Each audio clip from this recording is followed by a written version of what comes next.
Hi there, my name is ShadowWqve. I'm a very small, minuscule content creator based in this Lego army, and I am here today without my consent. That, for legal reasons, is a joke.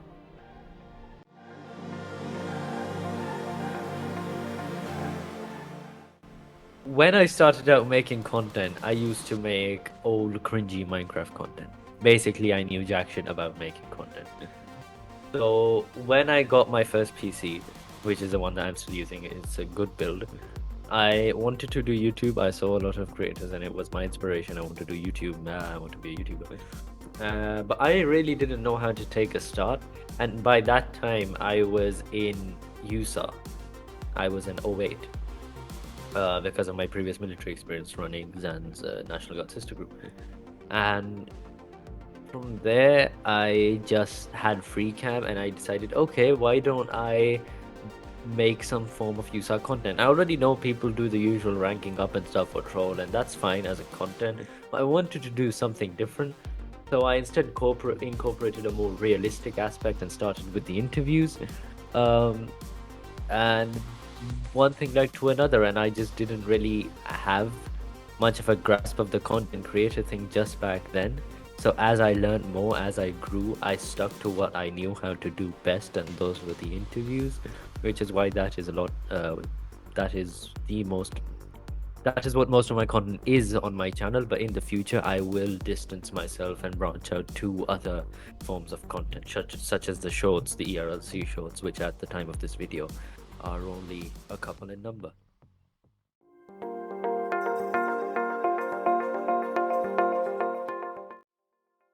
Uh, like I said, I joined USAR off of Xanus's National Guard, which was in Xanus's USSS, a sister group, and I had a very good friend. I made a good friend, Benj. He was also senior logistics, which is like headquarters in USAR, but in USSS, and he joined USAR before me, and eventually he persuaded me to join as well because he liked it and he said I would like it as well. I joined. I worked my way up in the MPC, and that's about it. I worked my way up to O10. I got bored of the logistics. Basically, I used to run CID, the Criminal Investigative Division, but handling tickets and doing logistics, ranking people got very boring as time went on. I guess it's not the work that gets boring, it's me that grew a bit older, and the Lego army didn't just do it for me anymore. So I am here today. I busy myself with real life projects a lot more, and I do content creation on the side. And my experiences in USAR are limited. I think a more extensive army experience, if that's an answer we're going for, would have been in Xanus's National Guard, since that was the longest army experience I had. For 2 years. I went from the lowest ranking to the commanding general, highest rank possible. So that was the thorough army experience. But when it comes to USAR, my experience is limited because I moved on from it as soon as I joined.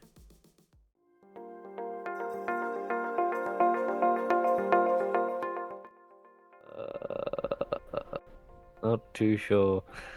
I generally am a very embarrassing person. I don't really have any self-respect. I don't really care what I do. I embarrass myself quite a lot. So I think that's a very vague question. But other than that, embarrassing moment in Utah. I guess I've never even been warned or moderated for anything, so I don't know. I've never been fired. I've never been suspended or put on probation. I've never received a warning in USAR. In other groups maybe. I don't know. There's no embarrassing moments when you have no self-respect.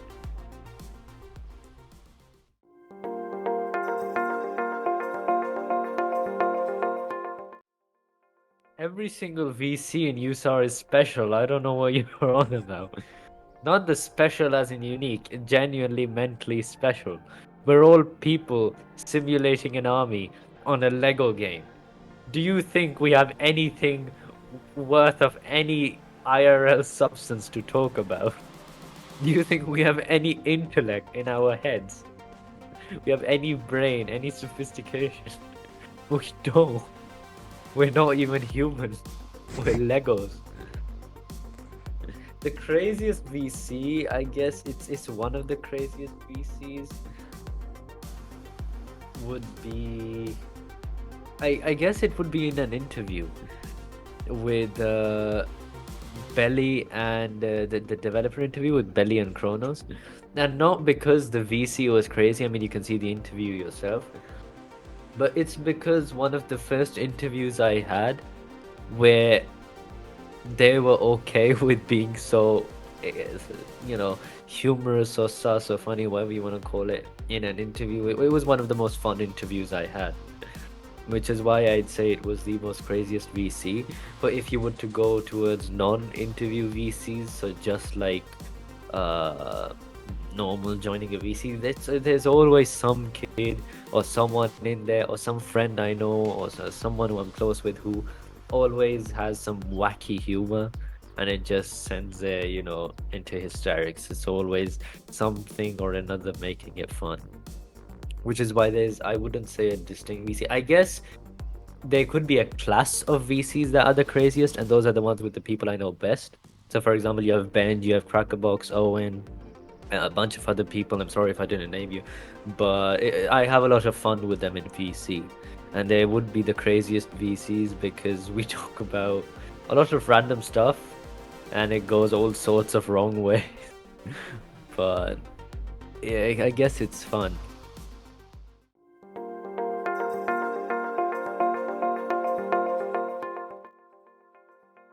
The first time I had a camera, really. Because for those of you who don't know, my job, call it, I do freelance commissions, my work, my passion, everything is film and media. Or in the US, it's known as, film and media. Or in in other places, known as film and television. Basically anything to do with the camera, journalism, filmmaking, media. Journalism as in like from the camera side, not from the research side. I really enjoy doing that because the concept of being able to capture something that is in a camera or in video form that turns out to be much more appealing to someone than a natural human eye is something that some reason intrigues me. I've been doing media like with a camera for about 2 years, not long, but I've been doing editorials and all of that for another 2 years, so that for 4 years, and the camera work for 2 years in the field. And I have a passion for the thing. I absolutely love doing it. I would like to say I'm good at what I do. People are happy with what I do. It's not the best, but it's not bad either. And that was just it. I clicked with the camera, and ever since my upstairs living room has become my office / media storage room. It's where I sit, it's where all my equipment is, it's where I spend 90% of my day, when I'm not in school, of course, just working on something or the other, different projects. And since then, I have been very much into media, and I hope to go to some good university in the future, which is probably going to be somewhere next year this time.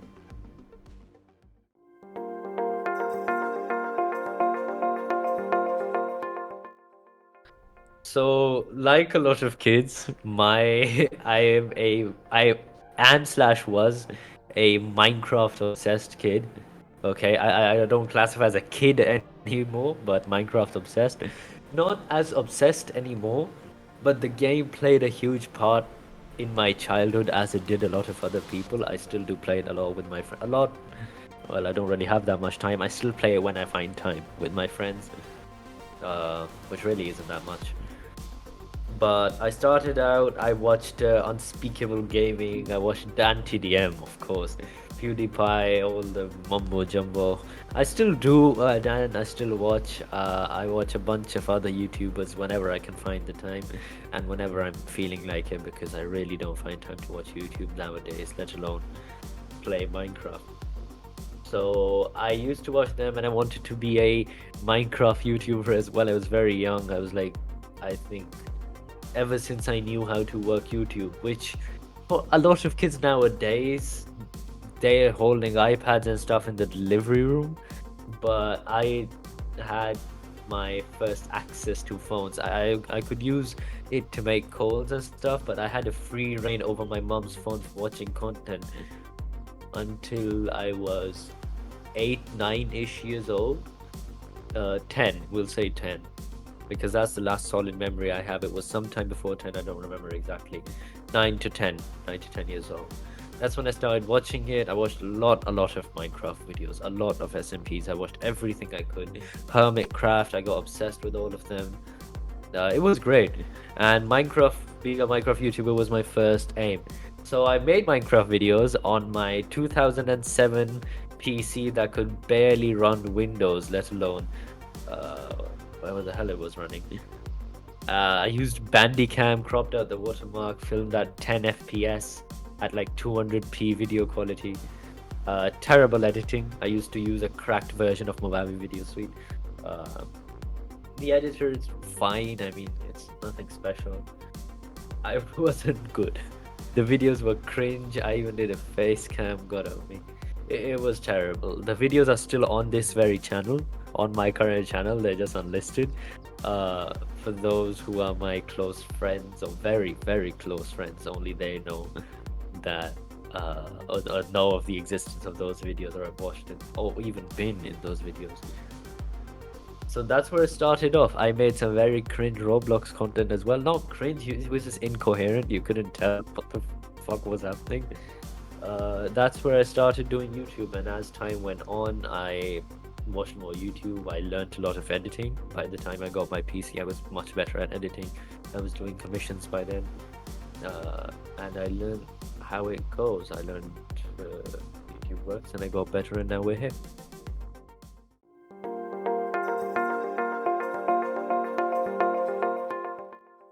So question 7 is just depending on the person and depending on where you want to take your video. Really, that's really a easy question to answer, and it's not really a question to answer at all, because for my, like, for example, we have the interviews. For the interview itself, I try to keep them normal. The first ones, they were a bit edited. There was a bit of stuff in them that kept them a bit funny, but my aim then was to be a parody of in real life interviews of people. So they were supposed to be formal, realistic. So for those, I kept cinematic clips, formal clips with less goofing around. And then we had an occasional blooper reel at the end. Usually we don't do those anymore for bloopers, for the interviews, because there's not really that many bloopers to go around anymore anyways. So for my interviews, I keep them formal. For the shorts, I just keep them something that gives the illusion of a skit. So a camera, it just shouldn't look cinematic, but at the same time shouldn't look too low quality either. So it has quality, but it's a skit at the end of the day. It's a Roblox skit. It's not cinematic, it's not a film, it's not a movie, it's a small skit. So the camera angles should be enough to keep viewer attention, for example, something to keep the audience engaged. Not too slow, but something that's not too quick or flashy or low quality either, because it's not spam content. I don't do spam shorts. Okay, maybe in the future I might go lose my mind and start doing it, but at the moment my goal is to not do spam content, which is not something I do. I keep my shorts, they are a lot of them.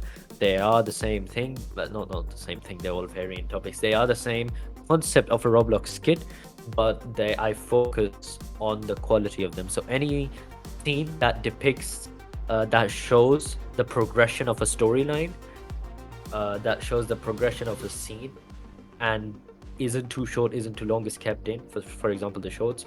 The rest, we have the odd man out. That's a 2-man job. We have Rainbow doing the still camera shots, and we have me doing the moving camera shots, the cinematic ones. That's again a cinematic thing. So we keep cinematic shots, and that's it. The audio just come in with the videos. The interviews are one long run recording, so the audio is constant in that. The shorts, we don't use in-game audio for it. Sometimes, very rarely, we do. For example, with the SUV one, and for the odd man out, I use my camera audio, my Camera audio, because it's the one closer to them, we use the Roblox voice chat. The proximity is the closest, so their sound is the loudest. And sometimes we use rainbows, but proximity is far away. But that is more constant. So if we're, for example, in the previous Odd Man Out, we had Discord voice calls, so it didn't really matter whose audio we used.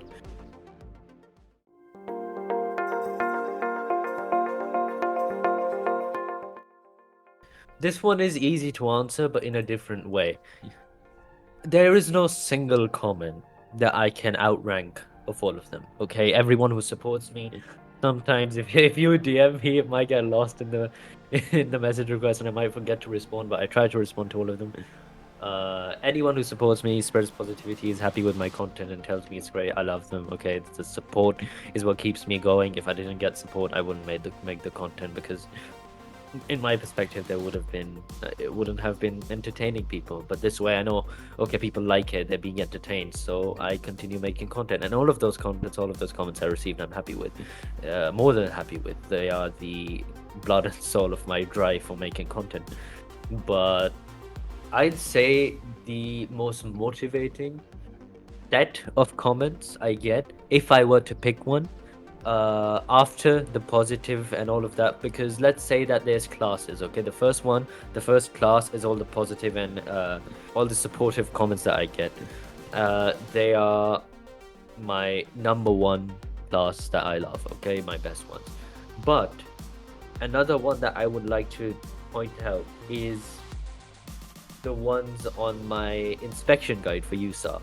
When people comment saying, thank you, this is going to help me so much, that brings a smile to my face, because I know that we put so much effort into that video, not for nothing. Okay, people are finding it helpful. It's helping people through their phases, it's giving them the details they need, it's helping them progress through USAR, be it a Lego group, be it in some people's perspective a waste of time, in some people's perspective they dream, whatever it may be. At the end of the day, they are trying to get somewhere, be it in a Lego group, and that video is helping them get there, and that is honestly the best motivation I can get. I tried doing a similar one with the beginner's guide for USAR, that hasn't taken off equally as much, but it's there. Hopefully they can do something with it in the future, but that's there. And helpful content, I wish I could make more. Maybe in the future, we'll see. As of right now, there's no plans, but you never know.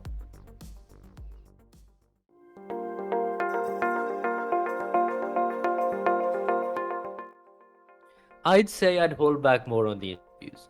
I overdid the interviews.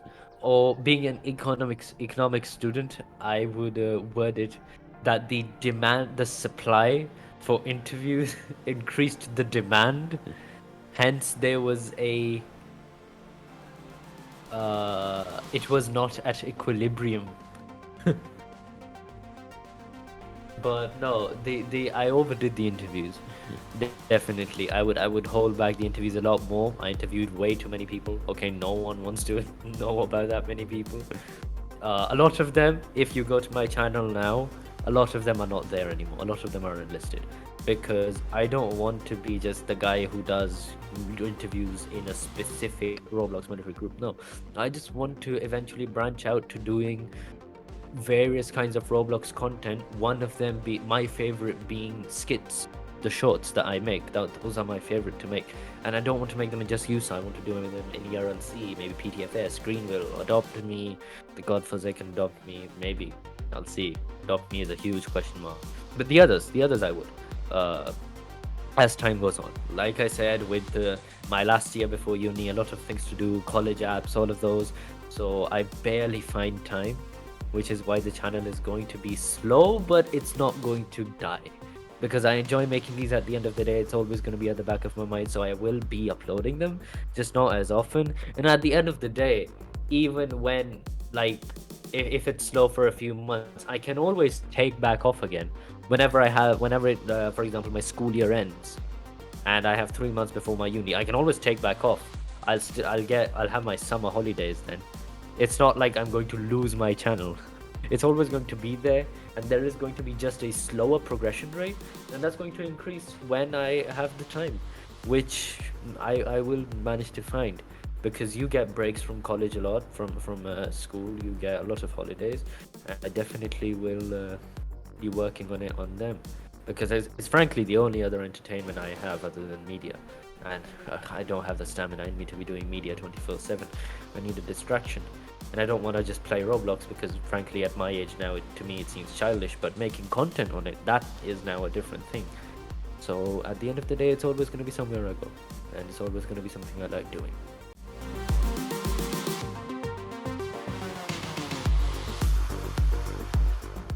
Media, I hate terrible customers. Okay, people are like, okay, let me give you an example. We were making a film, and someone delivered a dialogue different to what was supposed to be, and they didn't listen to me at the time. They thought that was it, that was supposed to be. Later on, when we were doing because this was filmed on the railway tracks, there was a lot of noise. We decided to do a voiceover later on, syncing to the lips, but they changed up the line, and they started pointing fingers at me that it's my job to fix it somehow. uh, you cannot make people's lips move differently. That's not how it works. And what pisses me off the most in media is when people don't understand that that's not how editing works, but they expect it to work that way. When people have limited knowledge, bad customers, when people aren't happy with no matter what, you get bad shots. Sometimes you just can't get the shot right no matter what you try, how much lighting, how many lenses, how much you try to do. The shot is just not what you want it to be, and you have to work with a worse version of what you were envisioning. Then people watch it and they're like, oh, this could have been better. Yeah, I know it could have been better. I tried so hard to make it better, but I couldn't. This is the best that it is, and you're watching it. There's a reason you're watching this and not something better. It's because I couldn't get anything better. That's media. About YouTube, I just hate the fact that I don't find time to do enough of it. I would like to do more. And this interview, this is just a disappointment overall. So yeah.